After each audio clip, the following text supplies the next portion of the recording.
tuning into BaisWave.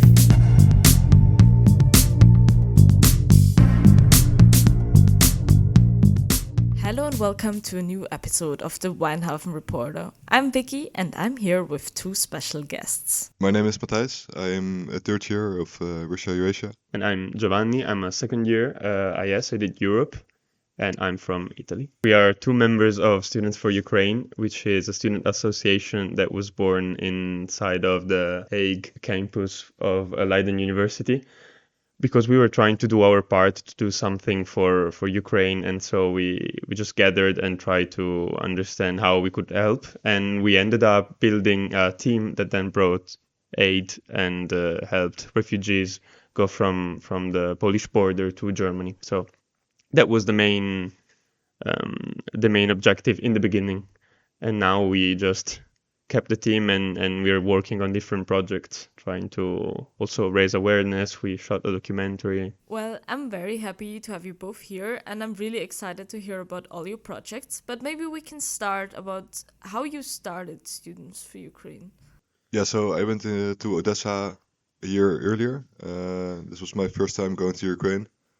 After I came back from that trip, I wanted to do more for Ukraine because I met a lot of Ukrainians and realized better the pain that they're going through. And so I wanted to help out more.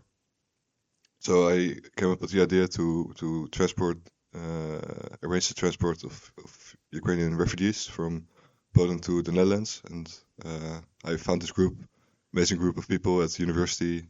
And together we arranged the travel of 12 Ukrainian refugees. This was last year in June. And then we still had money from the fundraising, so we decided to buy power generators, and a car. And then we drove to Kiev in September of last year. Okay, so you were going to Kiev, but I heard from some other team members that this was not the original plan. Like some team members were not planning on actually going to Ukraine. What happened? Yeah, so the original plan when we established not to go to Ukraine itself, actually. Giovanni only signed up to drive to Poland and the way back, and he's still here. Yeah, when we met, he was like, I'm looking for drivers to drive to the Polish border and back. I was like, yeah, sure, I can do it. How long is it going to take? 4 days, 5 days? And I can do that. And then it ended up being a completely different thing, and we started organizing everything on our own, because in the beginning we wanted to collaborate with another association, then that didn't work. And now we are Students for Ukraine who have actually been to Ukraine, which was unexpected for literally every one of us in the beginning. Like, I think that's really extraordinary. I mean, you could have probably also get your things delivered to Ukraine, your donations, but instead you actually went. We cannot forget that Ukraine is still a war zone. How was the preparation for you, and how did you feel? Mathijs, what did you think the night before leaving? I remember very well, we were staying at one of our members' place in Berlin. And I remember just staying awake the whole night and just pondering about what we were actually doing. For me, it was the second time going to Ukraine, but it was a very different experience, I think, because it's a country that's in war, so it's not something you take lightly. And arriving in Kiev, I think it really struck me, this experience, because if you would not know there's a war going on, you wouldn't know this at first sight, because it's a fully functional capital. Like this, there's cars on the streets, everyone's busy, it's very organized. But then you go to Maidan Square, the Independence Square, and you see like this sea of flags, of a memorial. Literally a sea of flags, yeah. And every flag stands for one fallen Ukrainian soldier. And then... Not only, there are also flags from every country you could mention around the world. A lot from Europe, but even from other parts of the world. Yeah, a lot of foreign fighters. And we were looking for our nations across the sea of flags. That was one of the most emotional moments I think we had. Yeah, I think it really strikes you. And there's also this wall with people from 2014 onwards, and there's a picture with of the soldier and their name and when they passed away. And it starts at 2014, and it's a wall. It just doesn't end. It's endless amount of people who've died in this war, and it's really emotional to be there. And then you really realize that what the war is about. You know, it's not something you take lightly. And while walking along this wall, which again was endless, our phone started beeping and the sirens started going on, and it was the alarm, the app that signals a rocket alarm, a missile alarm. But we were with this Ukrainian foreign minister who was showing us around and explaining a bit. He was our tour guide for across the center of Kiev, and he didn't even blink didn't an blink. eye. Yeah. Wow. It's very like this has been going on for 4 years now, every day for Ukrainians. The alert goes off multiple times a day, sometimes. Of course, we for were hours. panicking. We were looking at each other like, guys, what are we doing? We should run. We should seek shelter. And he was not even moving. He was like laughing at us for our state of panic, you know. And again, this is just to give an idea of what it feels to be in a country at war. Because maybe, yes, as soon as you drive there, you maybe expect to see things that you don't see. There's not the amount of distraction that you would expect. I feel living in a peaceful society, you expect to go to a country at war, and of course not everything is the front line. But from people's behavior, from some little details that you start seeing in the everyday life, you realize, oh, this is the spirit of a people at war. How exactly did you help the people in Ukraine? Yeah, so the car we delivered is being used for evacuations close to the front line. There are still a lot of civilians in villages close to where the Russians advance, and they need to be evacuated on very short term. And so these cars are only donated by local fundraisings like ours. There's no bigger government that's arranging this, but these cars are really essential for civilian evacuations. And so we decided to bring this car there, and on the way we brought generators, of course, because you cannot go there with empty hands except for the car. Yeah, and if I can add up on what he said, we decided to go because, again, for us, the message was also to be there, to be present and to meet with people. We actually interviewed soldiers. We met with the youngest MP in the Ukrainian parliament. We met a foreign minister for environmental protection, if I'm not wrong. So it was also a way to make contacts and to establish a relationship with the people that now know us. We know them, and that's also why we are trying to go back in March or whenever it will be. Like, we are still fundraising, and we'll see. Of course, everything depends on how much money we're able to raise. But again, we're not just sending aid. We're trying to create somehow a connection between us and them, which is the most humane thing that we can attempt to do, I think.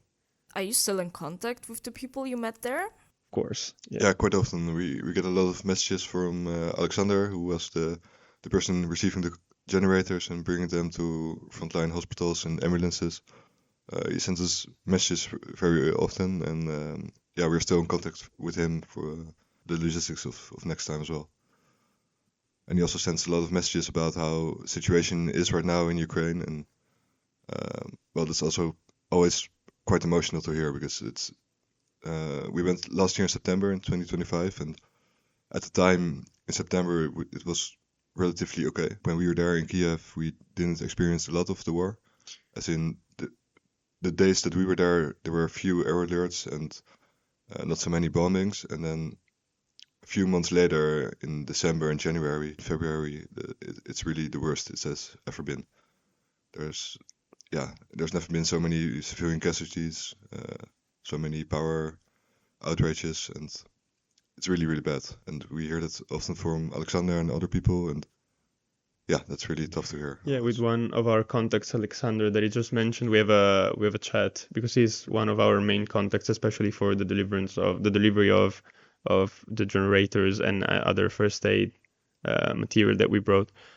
And sometimes during the day, we just receive messages from him saying, "Oh, the priority has changed. We now need this or that." And for us, it's always a dip into the like we are living our lives here, and we receive a message from Alexander with stuff that they need, and it's like always something that an eye opener is, oh, of course, like priorities change. And even as he said, we went in September and it was the end of summer, and now in January, February, things got way worse because it's colder. The need for generators has increased, so that's also why we try to shift our attention on collecting money for generators and to bring them as soon as we can.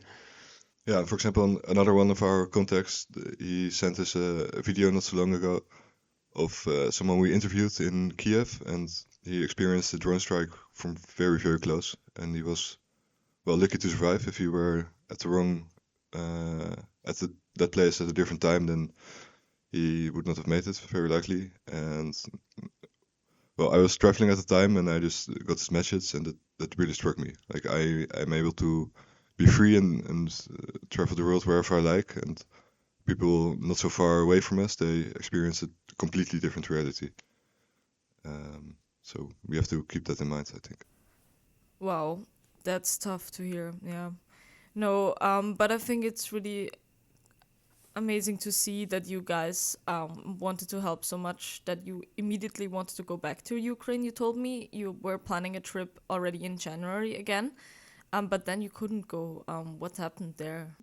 Yeah, true. When we came back from Kiev in September, we immediately planned another trip, which was planned in January.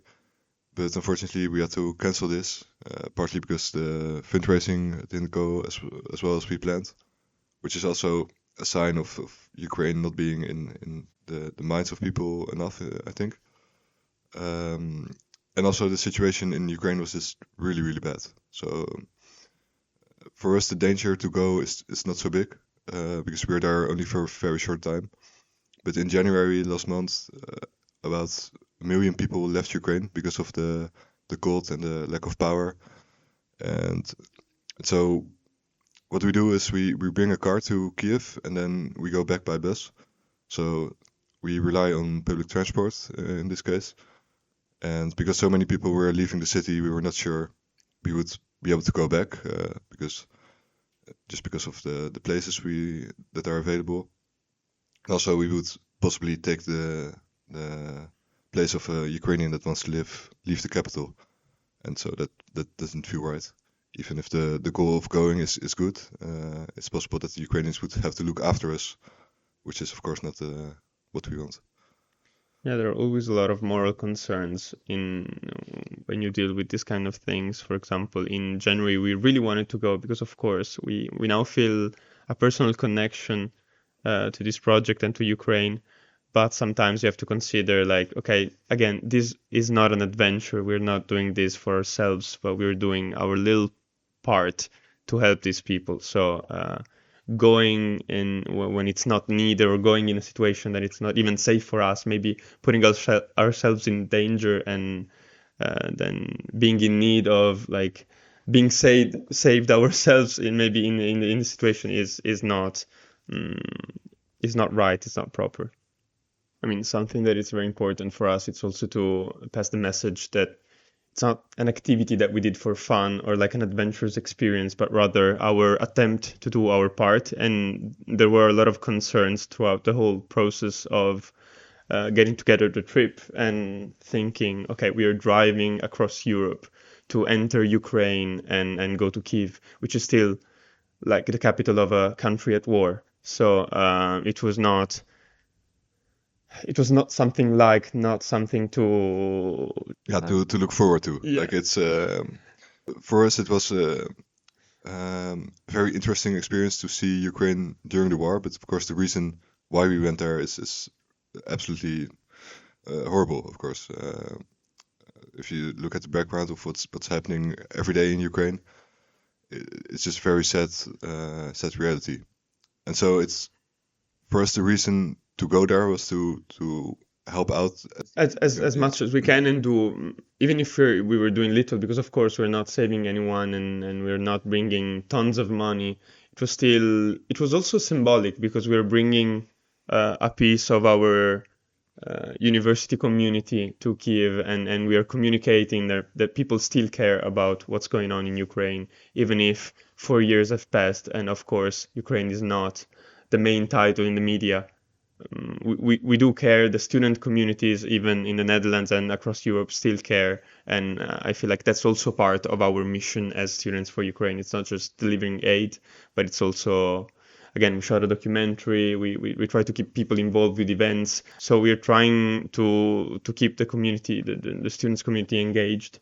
For us, like academically, we engage quite a lot with Ukraine, especially me for my region, and I wrote a lot of papers on it, and then it's just frustrating to only understand it better and better and then not be able to do anything. And it's really an eye-opener, I think, for us, and I hope for many people, that you can actually do more than you initially think.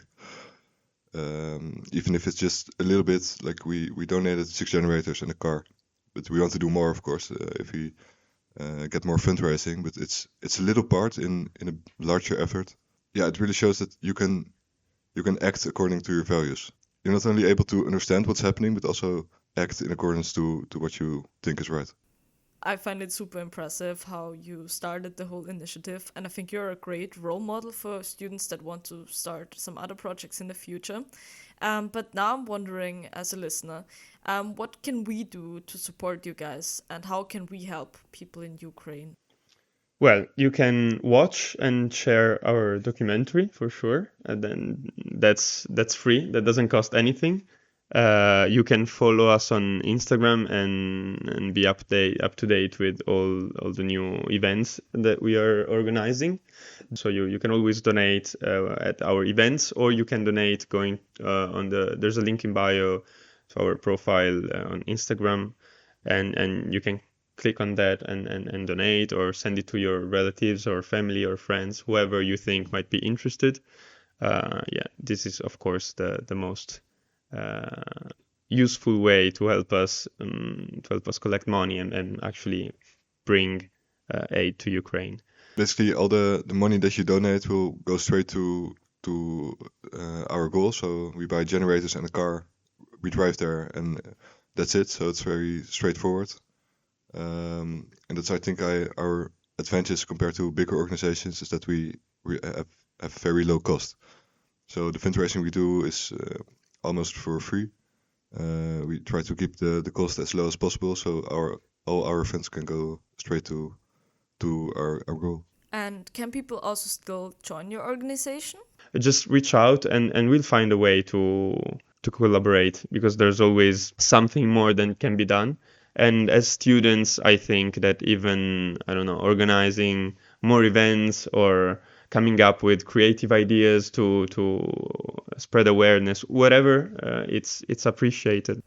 Well, I hope you get a lot of new supporters.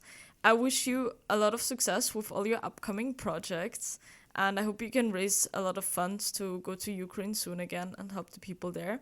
So, yeah. Thank you so much for coming to the studio, and thank you so much for this nice talk. Thanks so much, and please come to the fundraising events that we organize and get to know us, talk to us, and keep talking about Ukraine. I think that's also very important. Yes, thank you for having us. Keep the interest high about Ukraine. Follow Students for Ukraine for more, and see you hopefully at our events.